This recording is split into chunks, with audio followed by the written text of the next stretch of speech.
You slept 7 hours. You felt fine the night before. But you wake up and your mind is already tired. Words don't come. Focus is foggy. And you wonder, is this what aging feels like? What if I told you?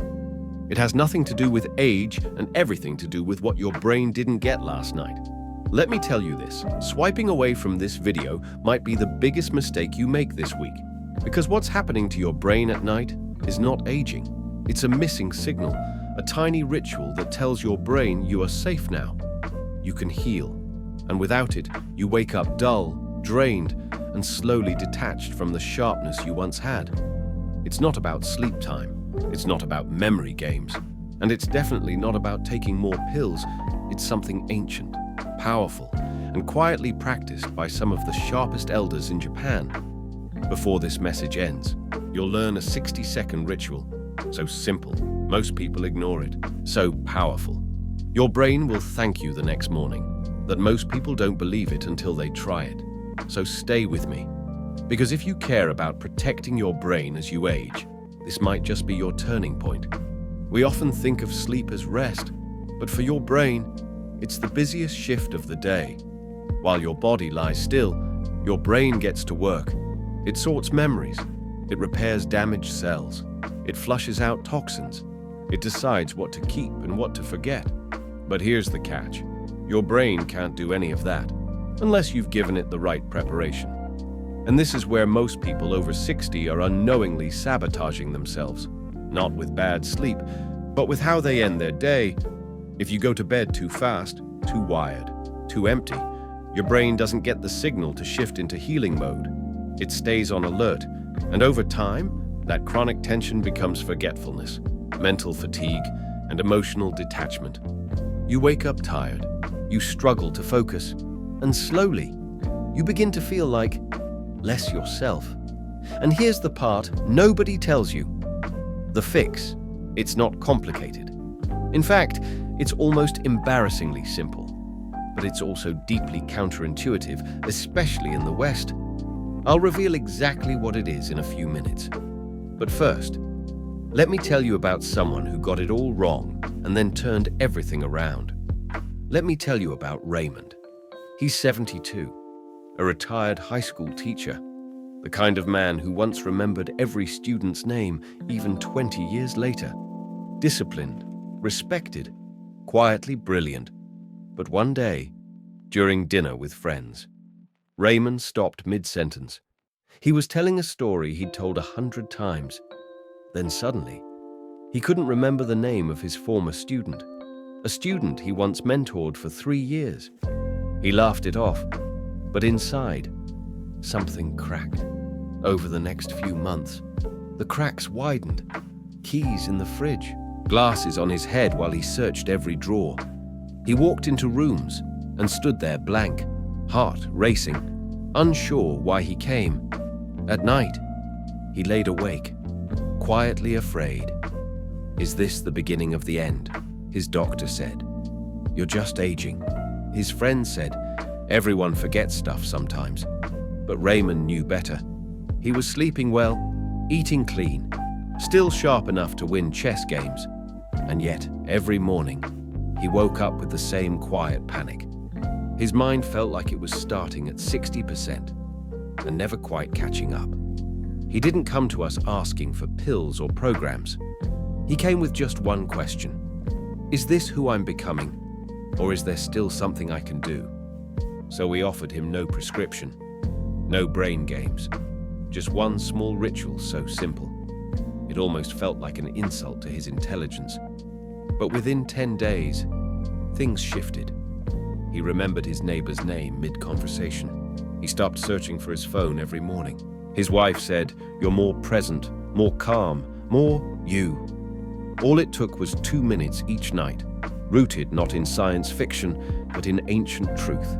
In just a moment, I'll guide you through it. How it works, when to do it, and why it resets your brain so deeply. But first, you need to understand why your brain is failing to reset itself at night, and how to fix that, starting tonight. Your brain isn't like a machine that shuts off at night. It's more like a janitor, that finally gets a chance to clean up the mess of your day. But here's the key. Most people miss. Even the best janitor needs tools, energy, and the right conditions to do the job. When you go to bed with a restless mind, an empty stomach, or a stressed heart, you're sending your brain into the night with nothing to work with. No signal that says you're safe. No nutrients to fuel memory repair. No rhythm to help the system settle. Instead of going into restoration mode, your brain goes into protection mode. That means no deep memory storage, no emotional detox, no full nervous system reset. And the result, you wake up the next morning with all yesterday's stress still sitting there, waiting. Here's the good news. There's a way to flip that switch. It's not loud. It's not complicated. It's a soft cue, one that speaks to the deepest, most ancient part of your nervous system. And in just a moment, I'll show you what it is. Now, before I show you what Raymond did, let's pause for a second, because this isn't what you think. It's not melatonin, not magnesium, not blue light glasses or another meditation app. It's not about sleeping longer or harder, and definitely not about training your brain like it's a muscle. In fact, many people who do all those things still wake up feeling foggy, unfocused, and emotionally flat. That's because none of those address the one thing your brain truly needs before it can heal: a signal, a deep, ancient cue that whispers to your nervous system. You are safe now. The day is done. You may let go. That's what this ritual does. And that's why it works even when everything else has failed. But first, let's walk through the exact steps Raymond used to retrain his brain each night, so you can start building your own ritual too. One movement, open the gate. Before nourishment, before sleep, comes movement. Not exercise, not stretching for flexibility, just simple, gentle movement to send the signal that the day is ending. Try this. Roll your shoulders backward. Tilt your head gently side to side. Fold forward and let your arms hang. Then sit. Breathe. No rush. Just 60 seconds of this quiet rhythm calms your nervous system. It shifts you out of stress and into rest. This is how you open the gate. But what comes next is what truly feeds the brain. To nourishment, the offering. Here's what most people get wrong. They either skip food entirely before bed or eat the wrong thing: too heavy, too sugary, too cold. But your brain doesn't need a meal. It needs a signal. Try a small bowl of warm miso broth, or a soft-boiled egg with steamed greens, or even a piece of white fish with ginger. Warm, gentle, clean. These foods tell your brain you're safe, you're fed. It's time to repair. But even food isn't the most powerful part of this ritual. What truly transforms your brain is what we do next. 3 mind signal seal the day. The brain listens to rhythm, not rules, so we need to close the loop on the day with meaning. Here's how. Turn off all screens. 30 minutes before bed. Light a candle or dim the lights. Write down 3 small things you're grateful for. Breathe deeply in through the nose, out through the mouth, slower each time. Then say softly to yourself, I am safe to rest. I am ready to renew. It's not a mantra, it's a message. Because when your brain feels peace, it lets go. Now you've prepared the body, fed the brain, and calmed the mind. But there's still one final step. One small secret used by Japan's longest living elders to activate everything you just did. And I'll show it to you right after this. Now comes the part most people miss, the quiet key that brings the entire ritual to life. So soft, you could dismiss it. So sacred, your nervous system has been waiting for it. In Japan, they call it Yoru no Inori. It means the night offering, not food. Not prayer in the religious sense, but a whispered intention spoken softly at the end of the day, to yourself or into silence. It can be a line from a poem, a phrase that means something only to you, or just this: thank you for today. I return to rest. May my mind be light and my spirit whole. It may sound small, But science shows that intention, when combined with rhythm and breath, activates the parasympathetic system, lowers cortisol, and opens access to memory repair. Elders in rural Japan have done this for generations, not because it's tradition, but because it works. That final whisper tells your brain the day is done. You are safe now.